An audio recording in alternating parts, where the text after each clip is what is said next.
आप सभी को मेरा प्यार भरा नमस्कार। मैं उमेश पांडे। आज इस वीडियो के माध्यम से आप लोगों को क्लास 10th जो हिंदी मीडियम के विद्यार्थी हैं उनके लिए मैंने वीडियो तैयार की है और मैं उम्मीद करता हूं जैसे कि इंग्लिश मीडियम के विद्यार्थी एंड तक पूरी वीडियो देखते हैं, आप लोग भी इसको ज़रूर अंत तक देखोगे। तो चैप्टर का नाम है रासायनिक अभिक्रियाएँ एवं समीकरण। तो आप लोग चाहे यूपी बोर्ड से संबंधित बोर्ड में हो या फिर सीबीएसई बोर्ड से संबंधित बोर्ड में हो, किसी भी बोर्ड से रिलेटेड अगर ये चैप्टर आपके कोर्स में है तो इसको आप लोग अच्छे से ज़रूर समझो। तो क्या है रासायनिक अभिक्रियाएं एवं समीकरण। तो सबसे पहले आप लोगों को समझना क्या है, रासायनिक अभिक्रियाएं होती क्या है।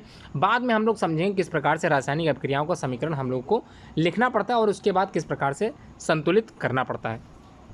तो देखते हैं, ऐसे परिवर्तन जिसमें नए गुणों वाले पदार्थों का निर्माण होता है उसे रासायनिक अभिक्रिया कहते हैं।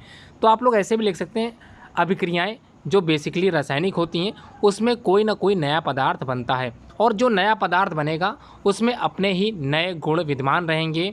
पुराने जो भी तत्व थे उनसे संबंधित जो भी नई चीज़ बनेगी उसमें नया आप लोगों को गुण जरूर मिलेगा। ठीक है, तो ऐसे परिवर्तन जिसमें नए गुणों वाले पदार्थों का निर्माण होता है उसे रासायनिक अभिक्रिया कहते हैं। अब किसी भी रासायनिक अभिक्रिया में आप लोग ध्यान रखिएगा, एक होता है लेफ्ट हैंड साइड, एक होता है right hand side. Left hand side में रिएक्शंस के हम लोग क्या लिखते हैं, अभिकारक लिखते हैं, और जो राइट साइड पे प्रोडक्ट निर्माण होता है, जो उत्पाद बनते हैं उनको हम लोग उत्पाद कहते हैं। तो होते क्या है अभिकारक और क्या होता है उत्पाद, कभी कभी ये एक नंबर के क्वेश्चंस में पूछा गया है, तो इसको भी समझ लेते हैं। ऐसे पदार्थ जो किसी भी रासायनिक अभिक्रिया में हिस्सा लेते हैं, ध्यान रखिएगा, पार्टिसिपेट करते हैं इन एनी केमिकल रिएक्शन। तो किसी भी रासायनिक अभिक्रिया में हिस्सा लेने वाले जो भी तत्व होंगे, जो भी यौगिक होंगे, जो भी सब्सटेंस होंगे, उनको हम लोग बोलते हैं अभिकारक। क्लियर हो गया, ये भी क्लियर है। अब उत्पाद क्या होते हैं, अब देखिए, अभिकारक ने क्या किया, पार्टिसिपेट किया, हिस्सा लिया और कुछ ना कुछ नया तत्व बनाया होगा। ये जो नया तत्व बना यही उत्पाद कहलाता है। तो क्या चीज़ है देखते हैं, ऐसे पदार्थ जिनका निर्माण रासायनिक अभिक्रिया में होता है उन्हें हम लोग उत्पाद कहते हैं। या फिर किसी रासायनिक अभिक्रिया में जब कई तरह के अभिकारक आपस में जुड़ते हैं और कुछ ना कुछ नया उत्पाद बनाते हैं उसे ही हम लोग उत्पाद कहते हैं। क्लियर हो गया। इंग्लिश में प्रोडक्ट बोलते हैं, ये आप लोगों ने इंग्लिश मीडियम वाली वीडियो में देखा होगा। अगर आप लोग इंग्लिश मीडियम से हो तो इंग्लिश मीडियम वाली वीडियो जरूर देखो। अब उदाहरण के तौर पर अगर हम लोग बात करें कि कौन कौन से एग्जाम्पल रासायनिक अभिक्रिया के हो सकते हैं, इसको भी हम लोग अच्छे से समझ लेते हैं। भोजन का पचना, तो भोजन को खाने के बाद आप लोग भोजन को पचाते हो, यह एक तरह की केमिकल रिएक्शन है, रासायनिक अभिक्रिया है। उसी तरह से रेस्पिरेशन आल्सो आ केमिकल रिएक्शंस। आगे बढ़ते हैं, लोहे पर जंग लगना, ये भी एक रासायनिक अभिक्रिया है। मैग्नीशियम फीते का जलना, ये भी रासायनिक अभिक्रिया है। और दूध से दही का निर्माण, ये भी एक तरह की रासायनिक अभिक्रिया है, क्योंकि हमको पता है इनमें जो भी चीज़ें बनेंगी एक नया उत्पाद तैयार होता है। ठीक है, क्लियर हो गया। अब रासायनिक अभिक्रियाओं के प्रेक्षण के लिए हम लोगों को किन चीज़ों को पता चलता है, क्या क्या पता चलती है देख लेते हैं। अवस्था में परिवर्तन होता है, स्टेट हमेशा चेंज होती है। सॉलिड लिक्विड गैस आप लोगों ने पढ़ा था, ठोस द्रव गैस, हमेशा अवस्था में परिवर्तन होता रहता है किसी भी रासायनिक अभिक्रियाओं में। रंग में परिवर्तन भी देखने के लिए मिलता है किसी भी रासायनिक अभिक्रियाओं में। तापमान में परिवर्तन आता है। याद कीजिए, चूना पत्थर आप लोग दुकान से खरीद के लाए थे घर में चूना पुताई करने के लिए। जब आपने उसको पानी में डाला था तो पानी का तापमान क्या हुआ था। कभी आप लोगों ने केमिकल रिएक्शंस कराई हैं, ज़रूर कराइए घर पे बैठ के, अपने जो है किसी ना किसी बड़े को साथ में रख के ही केमिकल रिएक्शंस करवाएं। ध्यान रखिएगा, मैंने कभी नहीं कहा कि आप लोग अकेले किसी रासायनिक अभिक्रिया को एक्सपेरिमेंट के तौर पर करो, हमेशा अपने बड़ों को अपने साथ जरूर शामिल करें। उसके बाद गैसों का उत्सर्जन, कई तरह की गैसेस निकलती हैं किसी भी रासायनिक अभिक्रियाओं में। ठीक है, आगे बढ़ते हैं। अब रासायनिक परिवर्तन को प्रदर्शित किस प्रकार से किया जा सकता है, प्रदर्शित करने का मतलब यहाँ पर आप लोगों को समीकरण किस प्रकार से लिखना होता है उसी के बारे में हम लोग यहाँ पर थोड़ा सा चर्चा कर लेते हैं। तो सबसे पहले शब्द समीकरण, जिसमें आप लोगों ने शब्द के बारे में जानकारी प्राप्त की। ये जो लिखा है जिंक और सल्फ्यूरिक एसिड या सल्फ्यूरिक अम्ल, ये क्या है, एक तरह का शब्द समीकरण होता है। अब शब्द समीकरण के बाद क्या हो रहा है देख लेते हैं, इसको भी अच्छे से देखिए, समझिए। देखिए, एक स्टेप ये है और एक स्टेप ये है। तो जो पहला वाला स्टेप है उसमें शब्द समीकरण जो दिए हैं वो सिर्फ क्या लिखे, एक तरह के शब्दों के बारे में ही बताया गया है, जिसमें जिंक के साथ जब भी सल्फ्यूरिक एसिड मिलाया जाएगा जो कि एक अभिकारक है और हमको उत्पाद में जिंक सल्फेट के साथ हाइड्रोजन मिलता है। अब इसको हम लोग क्या करने जा रहे हैं, एक रासायनिक समीकरण के तौर पर लिखने जा रहे हैं। इससे पहले कैसा समीकरण था, शब्द समीकरण, अब हम लोग लिखेंगे रासायनिक समीकरण। तो आप लोगों ने क्लास 9th में ही पढ़ रखा था, जिंक को हम लोग जिंक लिखते हैं और सल्फ्यूरिक एसिड का फार्मूला, सल्फ्यूरिक अम्ल का फार्मूला होता है H2SO4, ये आप लोगों ने पढ़ रखा था। ये लेफ्ट हैंड साइड है, जैसे कि मैं बता ही चुका हूँ, लेफ्ट हैंड साइड वाले अभिकारक कहलाते हैं। और जो भी प्रोडक्ट बना होता है वो राइट हैंड साइड पर बनता है। तो क्या बना, ये बना। जिंक सल्फेट का फॉर्मूला होता है ZnSO4 और साथ में क्या निकल के आ गया, हाइड्रोजन गैस निकल गई। ठीक है, ये था रासायनिक समीकरण। उम्मीद करता हूँ आप लोगों को फर्स्ट पेज समझ में आ गया होगा। अब हम लोग बात कर लेते हैं सबसे इंपॉर्टेंट टॉपिक की, रासायनिक समीकरण किस प्रकार से संतुलित करते हैं, किस प्रकार से एक एक स्टेप हम लोगों को समझनी है, इसको हम लोग समझ लेते हैं। रासायनिक समीकरण, रासायनिक अभिक्रिया रासायनिक समीकरण द्वारा निरूपित की जा सकती है। रासायनिक समीकरण में तत्वों के प्रतीक या विकारक और उत्पादों के रासायनिक सूत्र उनकी भौतिक अवस्था के साथ लिखे जाते हैं। अब ये भौतिक अवस्था क्या होती है बता देता हूँ। इसका मतलब होता है कोई वस्तु या कोई सब्सटेंस सॉलिड है, लिक्विड है, या फिर गैस है, या फिर एक्वस सॉल्यूशन है। तो ये आप लोगों को कब पता चलेगा, जब आप लोग रासायनिक अभिक्रियाओं को कराओगे। ठीक है, फिर से एक बार समझा देता हूँ, हो सकता है आपको डाउट हो इसमें। रासायनिक समीकरण, तो रासायनिक अभिक्रिया रासायनिक समीकरण द्वारा निरूपित की जाती है, लिखी जाती है। रासायनिक समीकरण में तत्वों के प्रतीक हमेशा ध्यान रखिएगा जो कि अभिकारक होते हैं, और उत्पाद के साथ रासायनिक सूत्र उनकी भौतिक अवस्था के साथ लिखे जाते हैं। ठीक है, क्लियर हो गया। आगे बढ़ते हैं। रासायनिक अभिक्रिया में आवश्यक परिस्थितियाँ जैसे ताप, दाब और उत्प्रेरक आदि को तीर के निशान के नीचे या ऊपर दर्शाया जाता है। ठीक है, आप लोग बता सकते हो कि यहाँ पर हीट करके हम लोग प्रेशर कर रहे हैं, या हीट करके हम लोग रासायनिक अभिक्रिया को पूरी करा रहे हैं, या फिर उस पर प्रेशर लगा के या फिर कोई कैटालिस्ट का उपयोग कर रहे हैं। तो ये आप लोग एरो के ऊपर नीचे कहीं पर भी लिख सकते हैं। अब रासायनिक अभिक्रिया को संतुलित किस प्रकार से किया जाता है इसको भी हम लोग समझ लेते हैं। और सबसे इंपॉर्टेंट मोस्ट इंपॉर्टेंट क्वेश्चन है, बोर्ड के एग्जाम में कई बार पूछा गया है कि हमको रासायनिक समीकरण संतुलित करना क्यों चाहिए, या फिर क्यों की जाती हैं रासायनिक अभिक्रियाएं संतुलित। तो क्यों की जाती हैं इसको भी जरूर समझ लें। द्रव्यमान संरक्षण का नियम, किसी भी रासायनिक अभिक्रिया में द्रव्यमान का न तो निर्माण होता है और ना ही विनाश। जैसे हम लोग बात करें, अगर यहाँ पर बात की जाती है हाइड्रोजन, किसकी बात की जा रही है, हाइड्रोजन की बात की जा रही है, और साथ में क्लोरीन की बात की जा रही है। तो क्लोरीन के जितने भी द्रव्यमान होगा, हाइड्रोजन का जितना भी द्रव्यमान होगा, ये दोनों आपस में जुड़कर HCl उतने ही द्रव्यमान के हाइड्रोजन और क्लोरीन बनाएंगे। इसलिए हमको क्या करना पड़ता है, केमिकल इक्वेशंस को बैलेंस करना पड़ता है, क्योंकि द्रव्यमान संरक्षण यह कहता है कि द्रव्यमान न तो निर्माण होगा और ना ही उसका विनाश होगा। तो दोनों तरफ LHS हो चाहे RHS हो, दोनों तरफ द्रव्यमान या मास हमेशा बराबर होने चाहिए। आगे बढ़ते हैं। आगे, रासायनिक अभिक्रिया के पहले अभिकारक एवं उसके पश्चात बाद में उत्पाद, प्रेरक या प्रत्येक तत्व के परमाणुओं की संख्या हमेशा समान होनी चाहिए, जो कि मैंने अभी बताई थी। अब किस प्रकार से चरणबद्ध तरीके से हम लोग रासायनिक अभिक्रियाओं को संतुलित करेंगे इसको भी मैं समझा देता हूं। तो यहाँ पर सबसे पहला स्टेप है, स्टेप 1, चरण पहला, रासायनिक समीकरण लिखकर प्रत्येक सूत्र के चारों ओर बॉक्स बना लीजिए। तो किस प्रकार से बॉक्स बनाना है मैं बता देता हूँ। सबसे पहले यहाँ पर संतुलित करते समय बॉक्स के अंदर कुछ भी परिवर्तन नहीं करना है, ये आपको ध्यान रखना है। तो आयरन के बाद जल है, और बनाता क्या है, आयरन ऑक्साइड के साथ हाइड्रोजन गैस का निर्माण हो रहा है। ठीक है, ये आपको क्या करना है, एक बॉक्स में इसी तरह से बना लेना है। अब संतुलित करने के लिए एक बॉक्स बना लेना है, बॉक्स में बिल्कुल इसी तरह से स्थिति रखनी है। आप लोगों को क्या करना है, सेकंड जो यहाँ पर लिस्ट है उसमें आप लोगों को एलिमेंट लिखने, कौन कौन से एलिमेंट इस केमिकल रिएक्शन में जो है यूज़ किए गए हैं। LHS में क्या था और RHS में क्या क्या था, ये आप लोगों को उनके नंबर ऑफ मॉलिक्यूल्स, उनके नंबर ऑफ जो परमाणु है या अणु है, उनको देखते हुए आप लोगों को नंबर लिखना है। चलिए, हो सकता है आपको ये चार्ट समझ में ना आ रहा हो, चलिए मैं इसको इरेज कर देता हूँ। ठीक है, इरेज करने के बाद इसको भी इरेज कर देता हूँ, जिसमें आप लोग अच्छे से बता सकें। तो देखिए कौन कौन से यहाँ पर तत्व इस केमिकल रिएक्शंस में शामिल हुए हैं। सबसे पहले है आयरन, तो आप लोगों ने आयरन लिख दिया। उसके बाद हाइड्रोजन है, हाइड्रोजन लिख लीजिए। उसके बाद ऑक्सीजन है, ऑक्सीजन लिख लीजिए। तो ये तीन ही चीज़ें यूज़ हुई हैं। क्या इसके अलावा भी कोई चीज़ और यूज़ हुई है, देख लेते हैं एक बार। Fe है, O है और हाइड्रोजन, सिर्फ ये तीन चीज़ें ही प्रयोग में लाई गई हैं। तो इसको अच्छे से मैं लिख लेता हूँ, इसको काट के, जिसमें आप लोगों को अच्छे से समझ में आ सके। पहला क्या था, आयरन था। उसके बाद दूसरा क्या था, हाइड्रोजन था। और लास्ट में ऑक्सीजन था। तो अगर बात करें आयरन के, तो यहाँ पर आयरन के कितने यहाँ पर परमाणु हैं, तो आप लोगों को सामने दिख रहा होगा सिर्फ एक। और उधर कितने हैं, यहाँ पर हैं 2। ठीक है, यहाँ पर कितने हैं, 2। अब हाइड्रोजन के यहाँ कितने हैं, 2। हाइड्रोजन के यहाँ कितने हैं, 2। तो इसका मतलब ये 2 हो गया, ये 2 हो गया। उसके बाद ऑक्सीजन के यहाँ पर कितने हैं, यहाँ है 1। और यहाँ कितने हैं, यहाँ पर हैं 3। तो यहाँ है 1 और यहाँ कितने हैं, सॉरी यहाँ है 1 और यहाँ है 3। तो ये चीज़ आप लोग समझ गए होंगे किस प्रकार से लिखना होता है। तो अच्छे से अगर समझ गए हैं तो ये अच्छी बात है।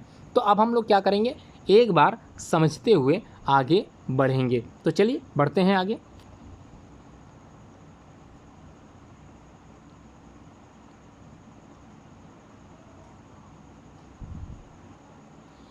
अब स्टेप 3 में ध्यान रखिएगा, थोड़ा सा आप लोगों को कन्फ्यूज़न हो रहा होगा, मैं बता देता हूँ। यहाँ पर कुछ चीज़ें गलत छप गई हैं। देखिए, एक स्थिति में ये तो समझ में आ गया, यहाँ पर 1 है और यहाँ पर आयरन की संख्या है 3, यहाँ पर हाइड्रोजन की संख्या है 2 और उधर भी हाइड्रोजन की संख्या है 2, लेकिन ऑक्सीजन यहाँ पर 4 लिख के आ गया है।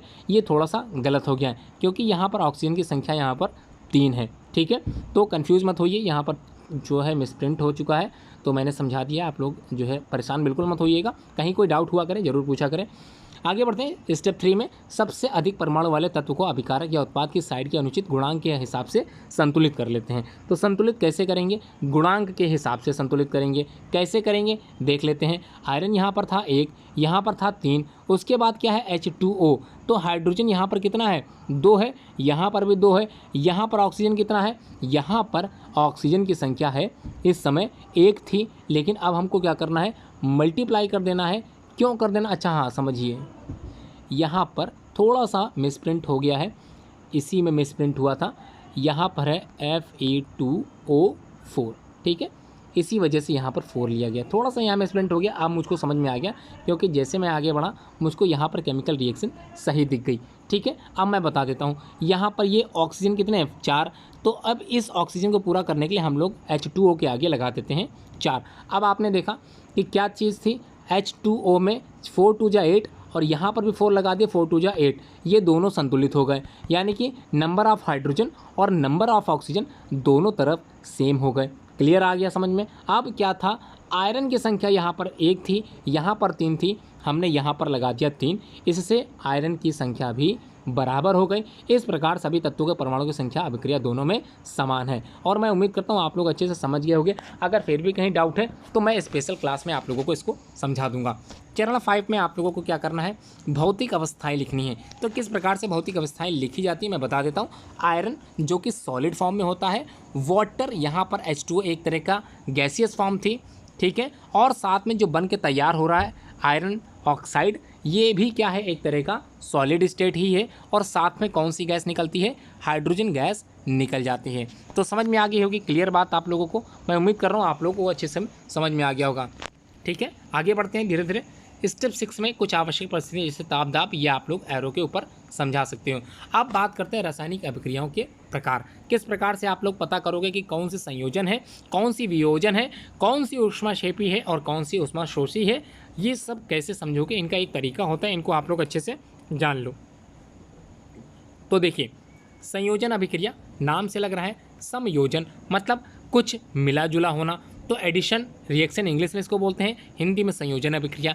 इस अभिक्रिया में 2 या 2 से अधिक अभिकारक आपस में मिलते हैं और एकल उत्पाद बनाते हैं। ध्यान रखिएगा, एकल उत्पाद ही बनेगा, 2 या 2 से अधिक अभिकारक हो सकते हैं, मतलब A हो सकता है, B हो सकता है, C हो सकता है, और जो कुछ भी बनेगा वो एक ही बनेगा। इसको बोलते हैं संयोजन अभिक्रिया। तो उदाहरण के तौर पर यहाँ पर कार्बन के साथ ऑक्सीजन का जो है मिलना दिखाया गया है, उसी तरह से जल का निर्माण दिखाया गया है, उसी तरह से बिना बुझा चूना का एग्जाम्पल भी लिया गया है। तीनों में से कोई 2 एग्जाम्पल आप लोग अच्छे से समझ सकते हो, याद कर सकते हो। अब हम लोग बात करते हैं वियोजन अभिक्रिया। देखिए, संयोजन के बाद वियोजन ही पढ़िएगा, थोड़ा सा यहाँ पर ऊपर नीचे हो गया, परेशान बिल्कुल मत होइए। संयोजन के बाद वियोजन बता देता हूँ, जस्ट इसका अपोजिट है। तो अपोजिट क्या है, अभी आप लोगों ने पढ़ा था संयोजन में A + B + C बराबर ABC, तो इसको उल्टा कर दीजिए। यहाँ पर एकल अभिकारक, हमेशा ध्यान रखिएगा, एकल अभिकारक होना चाहिए और ये टूट जाएगा कितने भागों में, 2 या 2 से अधिक उत्पादों में टूट जाएगा। अब यहाँ आप AB + C कर सकते हैं या फिर कर सकते हैं A + B + C, कुछ भी करिएगा, लेकिन एकल नहीं होना चाहिए। एकल हमेशा अभिकारक होते हैं और यहाँ पर उत्पाद 2 या 2 से अधिक रखिएगा, एकल बिल्कुल मत कीजिएगा। तो इसको बोलते हैं वियोजन अभिक्रिया।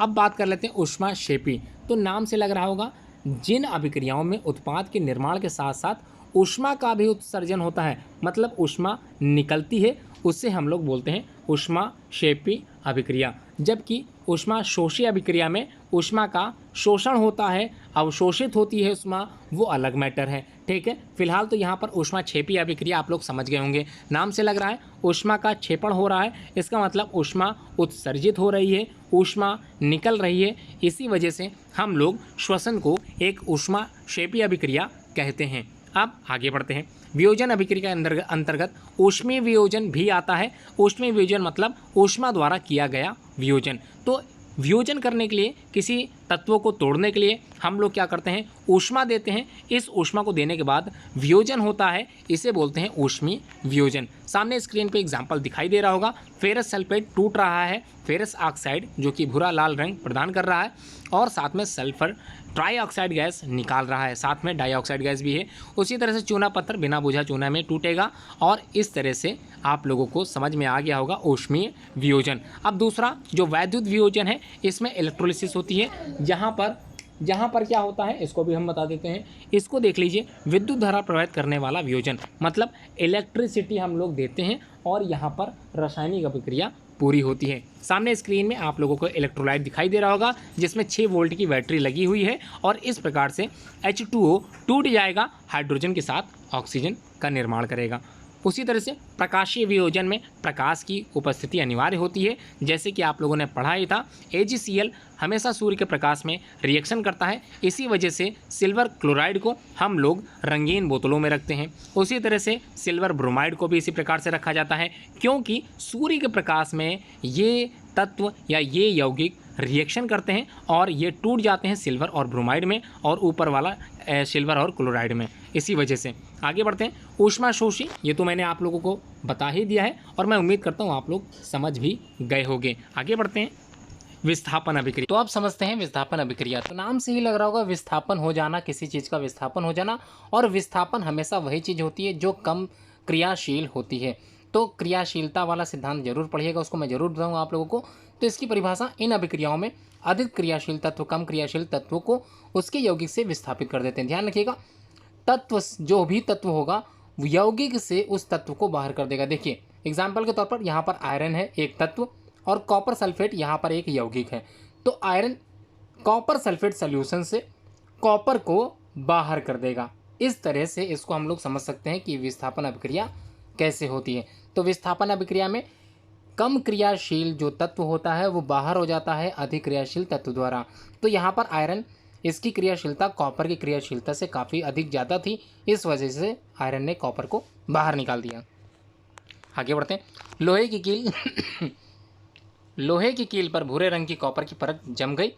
इसी वजह से हुआ ऐसा। कैसे हुआ? क्योंकि आयरन जो था उसने कॉपर को बाहर निकाल दिया और जो कॉपर यहाँ पर जम गई। ठीक है, क्लियर, समझ में आ गया। आगे बढ़ते हैं। द्विविस्थापन अभिक्रिया, नाम से फिर से लग रहा होगा कि विस्थापन तो हो रहा है, लेकिन यहाँ पर विस्थापन दो चीज़ों का हो रहा है। अब दो चीज़ों का विस्थापन के लिए यहाँ पर आपको समझना ये जरूरी है कि यहाँ पर कम क्रियाशील तत्व और अधिक क्रियाशील तत्व की बात नहीं आएगी, यहाँ पर आयनों का आदान प्रदान होगा। तो आयनों का आदान प्रदान किस प्रकार से होगा मैं बता देता हूँ। सपोज़ कीजिए आपके सामने NaOH है और HCl है और इसके बाद क्या बनेगा? ठीक है, सोडियम प्लस का है, वो हाइड्रोक्सिल आयन जो होता है वो माइनस का होता है, हाइड्रोजन प्लस का और क्लोरीन माइनस का। ठीक है, ये क्लियर समझ में आ गया। अब प्लस वाला माइनस से जुड़ेगा, माइनस वाला प्लस से जुड़ेगा। तो देखिए Na प्लस वाला क्लोरीन माइनस वाले से जुड़ जाएगा और क्या बनाएगा? NaCl बनाएगा, सोडियम क्लोराइड, नमक का फार्मूला होता है। और क्या बनेगा? ये H प्लस इस OH माइनस से जब जुड़ेगा तो H हो जाएंगे 2 और एक O बनेगा। इस तरह से ये फार्मूला तैयार हो गया। तो इस तरह से आप लोग समझ सकते हैं कि कहाँ पर द्विविस्थापन होगा, तो आयन का आदान प्रदान होगा। इसी तरह से यहाँ दूसरा एग्जाम्पल दे दिया गया है, इसको भी आप लोग समझ सकते हैं। अब बात करेंगे उपचयन, और अपचयन क्या होता है, मोस्ट इंपॉर्टेंट है, कई बार बोर्ड के एग्जाम में भी ये पूछा गया और उम्मीद करता हूँ आप लोग इसको अच्छे से समझ लोगे। नाम से लग रहा उपचयन और अपचयन। तो उपचयन का मतलब देखिए, जब किसी पदार्थ में, ठीक है, ऑक्सीजन जुड़ने लगे, ठीक है, एडिशन ऑफ ऑक्सीजन, तो जब किसी पदार्थ में ऑक्सीजन जुड़ने लगे, जब किसी तत्व में ऑक्सीजन जुड़ने लगे, तब इस तरह के अभिक्रिया को हम लोग बोलते हैं उपचयन अभिक्रिया। या फिर ऐसे भी कह सकते हैं दूसरी तरीके से, अगर उसमें ऑक्सीजन नहीं जुड़ रहा लेकिन हाइड्रोजन का ह्रास हो रहा है, हाइड्रोजन निकल रही है, उस सेंस में भी उसको हम उपचयन बोलते हैं। एग्जाम्पल सामने आपकी स्क्रीन पर दिख रहा होगा, देख लेते हैं, इसको समझ लेते हैं अच्छे से सारे एग्जाम्पल। कॉपर में ऑक्सीजन जुड़ के कार्बन डाइऑक्साइड गैस बनती है, मतलब ऑक्सीजन ऐड हो गया, तो ऑक्सीजन का जुड़ना ही उपचयन कहला गया। उसी तरह से नीचे देखिए, कॉपर के साथ ऑक्सीजन जैसे ही जुड़ा है ना, कॉपर ऑक्साइड बन गया, फिर से वही चीज़ हुई, ऑक्सीजन जुड़ गया। नीचे वाले में क्या हो रहा है, कॉपर ऑक्साइड यहाँ पर लिखा हुआ है और साथ में हाइड्रोजन। अब यहाँ पर ध्यान से समझिएगा, ये थोड़ा सा समझना आपको ज़रूरी है। इस हाइड्रोजन में ध्यान से समझिएगा, इस हाइड्रोजन में ऑक्सीजन क्या हुई, जुड़ गई। समझ में आ रहा, हाइड्रोजन में क्या हुई, ऑक्सीजन जुड़ गई, तो एक तरह से यहाँ पर उपचयन भी हुआ। लेकिन ध्यान देने योग्य बात ये थी, कॉपर ऑक्सीजन से जुड़ा था और आगे जाके इसमें से ऑक्सीजन निकल गई, मतलब यहाँ पर दोनों तरह की अभिक्रियाएं हो रही हैं, उपचयन भी हो रहा है और साथ में अपचयन भी हो रहा है। तो इस तरह की अभिक्रियाओं को जिसमें उपचयन भी हो और साथ में अपचयन भी हो, उसको बोलते हैं रिडॉक्स रिएक्शन। तो देखते हैं आगे आपकी कोर्स में रिडॉक्स अभिक्रिया है जिसके बारे में मैंने बता दिया है। अपचयन क्या होता है, जब किसी पदार्थ में ऑक्सीजन का निकलना होता है और हाइड्रोजन का जुड़ना होता है, उसे बोलते हैं अपचयन। उसी का उल्टा होता है। अब देखिए, अभी जो एग्जाम्पल आप लोगों ने देखा था, वो एग्जाम्पल में उपचयन भी हो रहा था और साथ में अपचयन भी हो रहा था। इस तरह की रासायनिक अभिक्रियाओं में जहाँ पर ये दोनों चीज़ें सम्मिलित हों, वहाँ पर उस अभिक्रिया को बोलते हैं रिडॉक्स अभिक्रिया। ठीक है, ये भी आप लोग समझ गए। अब दैनिक जीवन में उपचयन और अपचयन या फिर उपचयन अभिक्रियाओं का प्रभाव कहाँ पर देखने के लिए मिलता है, इसको भी समझ ले। ये दोनों टॉपिक आपके कोर्स से ही रिलेटेड, सबसे लास्ट में यही दोनों टॉपिक आप लोगों को समझने भी होते हैं। संक्षारण, तो संक्षारण होता क्या है, जब कोई धातु या कोई तत्व कह सकते हैं, जब कोई धातु ऑक्सीजन या नमी युक्त वातावरण में रखा जाता है और उस पर कोई ना कोई क्रिया होती है वायु के द्वारा, तो वो क्या होता है, संक्षारित हो जाता है। उसमें जैसे लोहे, अगर लोहे की बात करें तो लोहे पे जंग लग जाती है। उसी तरह से पीतल हो गया, तांबा हो गया, कांसा हो गया, इन सब पर कुछ ना कुछ वायु का प्रभाव पड़ता है इन द प्रेजेंस ऑफ क्या नमी। तो नमी युक्त वातावरण में होना चाहिए, ध्यान रखिएगा, ऑक्सीजन होनी चाहिए। संपर्क में आते ही वो क्या होगा, धीरे धीरे अपना रंग स्वरूप बदलेगा और उसमें कुछ ना कुछ देखने के लिए आप लोगों को मिल जाएगा। जैसे अभी मैंने एग्जाम्पल बताया है, लोहे पर जंग लगना, बिल्कुल इसी तरह देखिए लिखा हुआ एग्जाम्पल में, लोहे पर जंग लगना, चांदी के ऊपर काली परत, तांबे के ऊपर हरी परत का चढ़ जाना, इसे ही हम लोग बोलते हैं संक्षारण। क्लियर हो गया, आगे बढ़े। विकृत गंधिता, तो विकृत गंधिता नाम से लग रहा है कि गंध आना, दुर्गंध आना, किस चीज़ में, तो वसायुक्त और तैलीय खाद्य सामग्री वायु के संपर्क में आने पर उपचयित हो जाती हैं और उनका स्वाद गंध के रूप में परिवर्तित हो जाता है। इस प्रकार हम कह सकते हैं कि कोई चीज़ विकृत गंध हो चुकी है या विकृत गंधिता बन चुकी है। इसी वजह से, इसी को देखते हुए कि विकृत गंधिता ना उत्पन्न हो, तो हम लोग जो नमकीन वगैरह आप लोग लाते हो मार्केट से, किसी रैपिंग पन्नी में पैक होते हैं, उसके अंदर जो गैस भरी होती है वो नाइट्रोजन की होती है, क्योंकि वायुमंडल की जो नाइट्रोजन गैस होती है वो अक्रियाशील होती, किसी से क्रिया नहीं करती। तो इसके रोकने का उपाय क्या है, प्रतिऑक्सीकारक उपयोग करना है, वायुरोधी बर्तन के खाद्य सामग्री रखते हुए, वायु के स्थान पर नाइट्रोजन गैस, देखिए बिल्कुल वही बात आ गई, और शीतलन द्वारा, इनको यूज़ करके हम लोग विकृत गंधिता को रोक सकते हैं। अब आपके बुक में भी इसी तरह की प्रश्नावली भी दी होगी, आप लोग इस तरह की प्रश्नावली को जरूर हल करें, और ख़ास तौर पर जितने भी क्वेश्चंस एनसीईआरटी के हैं उसको आप लोग जरूर अटेम्प्ट करें। उसमें से कोई भी क्वेश्चन अगर आपको नहीं समझ में आ रहा तो आप लोग इंडिविजुअल एक एक क्वेश्चन मुझसे पूछ सकते हैं, मैं बताऊँगा। धन्यवाद पूरी वीडियो देखने के लिए।